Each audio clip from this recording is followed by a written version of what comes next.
بسم اللہ الرحمن الرحیم۔ السلام علیکم ورحمۃ اللہ وبرکاتہ۔ پاک اسلامک ٹی وی کی طرف سے آج ہم آپ کے لیے ایک بہت ہی پیاری دعا لے کر آئے ہیں۔ دوستو، یہ ایسی دعا ہے کہ جسے نبی کریم صلی اللہ علیہ وآلہ وسلم صبح و شام تین بار پڑھا کرتے تھے۔ اور یہ دعا کیا ہے؟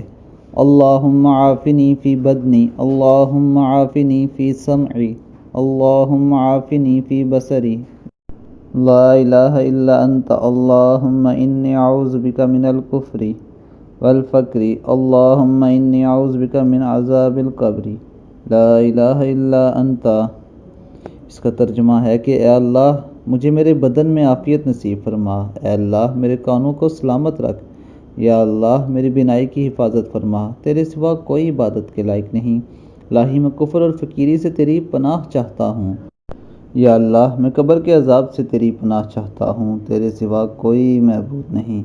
دوستو، یہ بہت ہی پیاری دعا ہے، آپ بھی دن میں 3 دفعہ صبح و شام اسے ضرور پڑھا کریں۔ اللہ تعالی ہمیں اس دعا کو پڑھنے کی توفیق عطا فرمائے۔ السلام علیکم ورحمۃ اللہ وبرکاتہ۔